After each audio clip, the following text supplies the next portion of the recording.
Story time about my car today. So pumunta ako sa car service today dahil akala ko sira yung sliding door ng aking van. So ngayon guys, pumunta ako doon. Ang consultant na nakausap ko doon, pagkababae talaga, nakakaimbir na. Kasi nung nag-set ako ng appointment guys, last 2 days ago, walang sinabi sa akin na iiwan ko yung sasakyan doon para ayusin nila. Ganito ang nangyari guys. Yung babae na kinausap ko doon, yung consultant service whatever, sabi niya, mag-over daw ako pa uwi kasi iiwan yung sasakyan ko doon. Nainis ako. Naimbir na ako ba? Tapos nung binigyan niya na ako ng paperworks, may nakalagay doon na 195 yung labor o 395 yung estimated na babayaran ko. Tapos sa isip-isip ko, bakit ako mag-over pa uwi? Samantalang pag may libre pa naman akong car service, pag pinaservice ko yung sasakyan ko doon, hindi naman ako umuwi, 'di ba? Naghihintay ako 1 hour or 2 hours. Abay, yung ipokrita na kadil ko, sabi niya, well, we don't know what is the problem, so you have to find a ride home and then I will call you when it's done.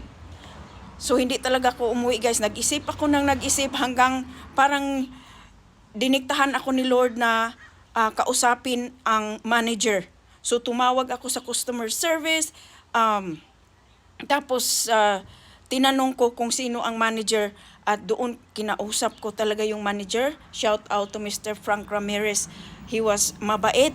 So, nagtanong ako kung saan ang office. May tinanong din ako na isang consultant. Ang sabi ko is, can I talk to the manager? Sabi pa sa akin is, I don't know if he's available. Ay talagang nag-wave si auntie doon sa office niya. Pinapasok ako ni Mr. Ramirez at yun guys, in-explain sa akin. Kasi sabi ko, bakit ako magbabayad? Bago yung sasakyan ko, last year ko lang yan nabili. Tapos, may free service pa naman ako. Ayun, sabi ng ng manager, titingnan niya yung sasakyan. Pina-pull out niya doon sa i-service na dapat. Sabi niya, titingnan natin yung sasakyan mo. Kasi sinabi ko talaga na I don't like the lady consultant who is dealing with me. She's not explaining me well what is going on. Why do I have to pay when the car is almost brand new and blah blah blah blah blah. So long story short, pina-pull out ni Mr. Ramirez yung aking sasakyan at sabi niya, don't worry, I will figure it out. At kung mayroon mang sira sa sasakyan, he assured me that it's gonna be covered ba dahil brand new. Maliban na lang kung talagang sinadya yung may kinat na wires or mga damage na ganyan. So, nung tiningnan ng manager or supervisor yung sasakyan ko, sus, may button lang pala na naka-off. Na pindot ko siguro nung nagpagas ako, kaya hindi gumagana yung sliding door ng aking sasakyan. So, ipapakita ko sa inyo guys, baka may car kayo na ganito kasi yung sasakyan ko na to, hold on. Ito yung sasakyan ko guys, ito yung hindi gumagana. Normally, kahit igaganyan ko lang yung ko dyan, yung paa ko, mag-open yan siya. Tapos, ganun din pagsara. Ganyan. Magsara yan siya kusa. 2 days ago, hindi gumana. Yun pala, sandali, may papakita ako sa inyo nung tiningnan nung supervisor doon sa Toyota. Ito pala ang napindot ko na turn off ko yung power door. Kasi nung nagpagas ako Monday yata, ito yata nung napindot ko instead na ito. So na-off ko ito. So kung katulad ko kayo na walang alam sa sasakyan, baka makatulong ito at isi-share ko sa inyo ang story ko.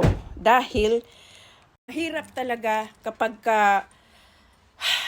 wala tayong yung asawa natin, no, hindi makakatulong sa atin. So, kaya isi-share ko itong story na to. So, lesson learned, kapag ka may doubt kayo or may mga problema kayong pinagdadaanan, tapos yung taong supposedly tutulong sa'yo, ay hindi ka binibigyan ng, or yung pagtulong sa'yo is hindi ka, yung may doubt ka at hindi ka kontento sa pag-explain, maghanap ka talaga ng another opinion, or katulad ng ginawa ko, kinausap ko talaga yung supervisor or yung sa manager doon sa Toyota. Hindi ako umuwi, hindi magkuha na sana ako ng Uber, pero talagang parang ginaid ako ni Lord na no, you need to talk to someone who has knowledge about cars.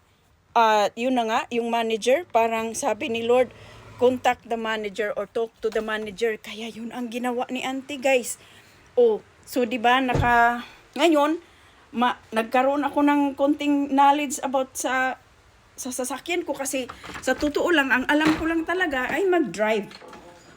Yun lang, kunti lang yung kaalaman ko sa pagdating sa sasakyan. Kasi trabaho yan ng mga asawa natin o mga lalaki. So ayun guys, parang nabunutan si auntie ng tinik. Pero minsan talaga kailangan mong ipaglaban yung mga problema natin. Halimbawa, may mga tao tayong makausap na walang alam, tapos parang i-treat ka na parang hindi i-explain sa'yo, at lalong-lalo na walang alam din pala sa sasakyan, kundi mag-set up lang ng kung ano-ano, tapos biruin mo pa, uuwiin niya ako, mag-u-over ako. Tapos, yun nga, kung hindi ko nag-request na kausapin ko yung or nag-decide na kausapin ko yung manager, wala namang pilang sira yung sasakyan ko. So, yun ang story time ni auntie. Talagang parang pakiramdam ko nakasave ako ng time at saka pera, kasi tinatatakot ako doon sa almost $400 na babayaran ko sana. Wala naman palang sira yung sasakyan ko. Kasi nga, confident naman ako na walang sira. Kasi nga, last year ko lang ito nabili. So, yun lang. Kapag inaamin ko naman talaga na ang alam ko lang sa sasakyan ay ang pagdadrive. Yung kung ano-anong mga buttons dyan, basic lang din yung alam ko.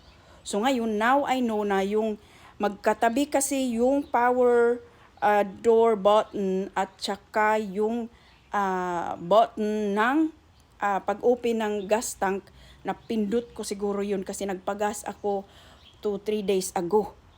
So yan ang story time ni auntie. So minsan talaga mahirap pag walang asawa, no? Pero alam ko kahit okay yan si uncle, tapos nangyari ito sa sasakyan, dadalhin din namin to sa service dahil walang alam din yan si uncle.